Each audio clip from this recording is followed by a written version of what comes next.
3-4 ವರ್ಷದಿಂದನೂ ಇದೆ.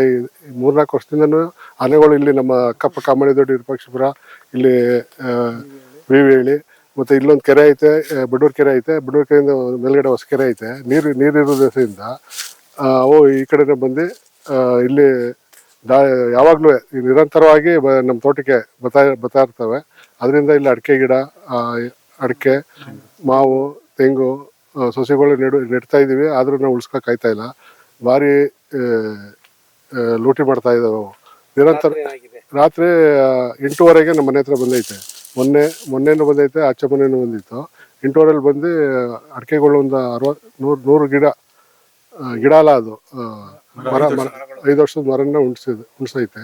ಅದರಿಂದ ನಾವು ಇವ್ರಿಗೆ ಅರಣ್ಯ ಇಲಾಖೆಯವ್ರಿಗೆ ಹೇಳ್ತಾನೆ ಇದ್ವಿ. ಅವರೇನು ಅದ್ರ ಬಗ್ಗೆ ಇದೇ ಮಾಡ್ತಾ ಇಲ್ಲ. ಆಯ್ತು ಓಡಿಸ್ತೀವಿ ಅಂತ ಆ ಕಡೆ ಓಡಿಸ್ತಾರೆ, ವಿರೂಪಾಕ್ಷಪುರ ಕಡೆ ಓಡಿಸ್ತಾರೆ. ಅವ್ರು ವಿರೂಪಾಕ್ಷಪುರದಿಂದ ತಿರ್ಗಾ ಈ ಕಡೆಗೆ ಬಿವಿಳಿ ಕಡೆ ಓಡಿಸ್ತಾರೆ.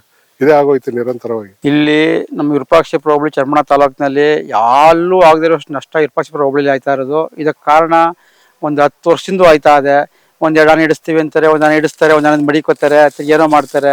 ಇತ್ತಾಗೆ ಕೆರೆಗಳಲ್ಲಿ ನೀರು ಇಲ್ಲ, ಇತ್ತಾಗೆ ಮೇವು ಇಲ್ಲ, ಇತ್ತಾಗೆ ಕೆರೆಗಳಲ್ಲಿ ಮಣ್ಣು ಓಡಿಸ್ತಾ ಇಲ್ಲ, ನೀರನ್ನೂ ಬಿಡ್ತಾ ಇಲ್ಲ. ಮತ್ತೆ ಗಿಡಗಳಿಗೆ ಇದು ಆನೆಗಳಿಗೆ ನೀರಿಲ್ದೇನೆ ಮನೆಗೊಳ್ತಕ್ಕೆಲ್ಲ ಹುಡಿಕೊಂಡು ಆ ಟ್ಯಾಂಕಿಯಲ್ಲಿ ನೀರವೆ ಅಂತೇಳಿ ಹೋಯ್ತಾ ಇದ್ದಾವೆ. ಆಗ ಟ್ಯಾಂಕಿ ತಕ್ಕ ಹೋದಾಗ ನೀರು ಸಿಕ್ಕಲ್ಲ, ಓಡ್ಸೋಕೆ ಹೋಯ್ತಾರೆ. ಆಗ ಫಸಲು ಹಾಳು ಮಾಡ್ತಾವೆ ಹುಡುಕಿ.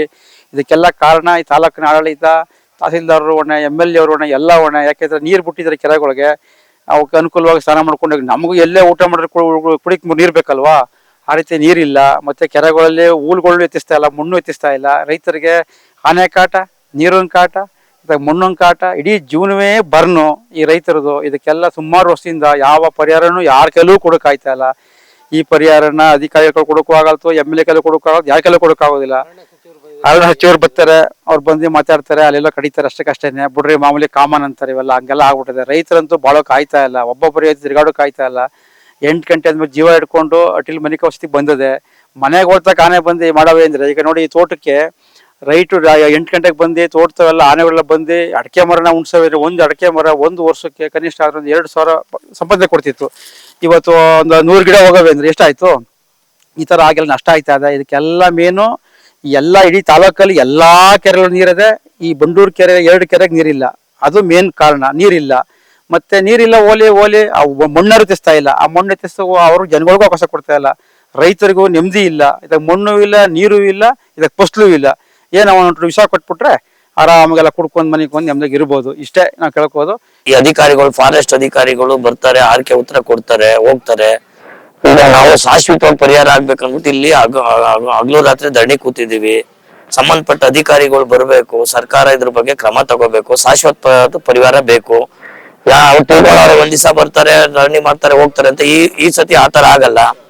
ಹಗಲು ರಾತ್ರಿ ಧರಣಿ ಮಾಡ್ತೀವಿ. ಮೆಣಸ್ಕಳ್ಳಿ ಮಾರ್ಗ, ಹೊರಗರಳ್ಳಿ ತಂಗನೆ ಮಾಡ್ಕೊಂಡು, ಹೊರಗರಳ್ಳಿ ಇಲ್ಲೆಲ್ಲ ಜಾಸ್ತಿ ಈಶ್ವರೇಗೌಡರು ತೋಟ ಎಲ್ಲಾನು ಒಂದು 100-120 ಮರ ಅಡಿಕೆ ಮರ ಎಲ್ಲ ಮುರ್ಕೊಂಡು, ತೈಲೂರು ಫಾರೆಸ್ಟ್ ಕೂಡ ಬರ್ತಾವೆ. ಸಾತ್ನೂರವರು ಮುತ್ತತ್ತಿ ಕಾಡಿಂದ ಈ ಕಡೆ ಬರ್ದಂಗೆ ತಡೆಗಡ್ತಾ ಇಲ್ಲ. ಇವರು ಶಾಶ್ವತವಾದ ಪರಿಹಾರ ಅಂದ್ರೆ ನಮ್ಗೆ ಆನೆ ಬರೋಕಿಲ್ಲ ಅಷ್ಟೇ. ಇವ್ರ ಪರಿಹಾರ ಇವರೇ ಇಟ್ಕೊಳ್ಳಿ. ಇವ್ರ ಪರಿಹಾರ ನಾವೇನ್ ಕೇಳ್ತಾ ಇಲ್ಲ. ಆನೆ ಬರ್ದೇ ಇರುವಂತ ಪರಿಹಾರ ಬೇಕು ನಮ್ಗೆ. ಇಲ್ಲ ಅಂದ್ರೆ ಇವತ್ತು ಆನೆ ಬಂದು ಬೋರ್ ಹಾಳು ಮಾಡಿದ್ವಿ, ತೆಂಗಿನ ಮರ, ಮಾವಿನ ಮರ ಹಾಳು ಮಾಡಿದ್ವಿ, ಮೋಟ್ರು ಪಂಪಿನ ಹಾಳು ಮಾಡಿದ್ವಿ. ಇಂಥವಕ್ಕೆಲ್ಲ ಇವತ್ತಾದ್ರೆ ನಾಳೆನೆ ಪರಿಹಾರ ಕೊಡ್ಬೇಕು. ಅಂತ ಪರಿಹಾರ ರೈತನಿಗೆ ಸಿಗ್ಬೇಕು. ಅಡಿಕೆ ತೋಟ ಎಷ್ಟು ಮುರಿದಿದೆ, ಅದ್ರ ವ್ಯಾಲ್ಯೂ, ಬಟ್ ಅದ್ರದ್ದು ಏಜ್ ಇನ್ನು ಮುಂದಕ್ಕೆ ಫಲ ಎಷ್ಟು ಕೊಡ್ತಾ ಇತ್ತು, ಅದ್ರ ಬಂಡವಾಳ ಎಷ್ಟು ನಮ್ಗೆ ಆದಾಯ ಬರ್ತಾ ಇತ್ತು, ಅದು ಲೈಫ್ ಸ್ಟೈಲ್ ಸಿಗ್ಬೇಕು. ಆ ತರ ಪರಿಹಾರ ಸಿಗ್ಬೇಕು. ನಾವು ಬೆಳೀತಾ ಇದ್ದ ಭತ್ತ, ಪ್ರತಿಯೊಂದು ಮನೆಯಲ್ಲೂ 20-30 ಕಣ್ಗ ಭತ್ತ ಬೆಳೀತಾ ಇದ್ವಿ. ಇವತ್ತು ಅನ್ನ ತಿನ್ನಕ್ಕೆ ಒಂದು ಮೂಟೆ ಅಕ್ಕಿ 25 kg ಅಕ್ಕಿ ತರಬೇಕು ಅಂತ ಅಂದ್ರೆ 1,600-1,700 ರೂಪಾಯಿ ಕೊಡ್ಬೇಕು. ಕರುನಾಡು ಟೈಮ್ಸ್ ಚಾನೆಲ್ನಲ್ಲಿ ಸುದ್ದಿ ಮತ್ತು ಜಾಹೀರಾತು ನೀಡಲು ಈ ನಂಬರ್ಗೆ ಕರೆ ಮಾಡಿ.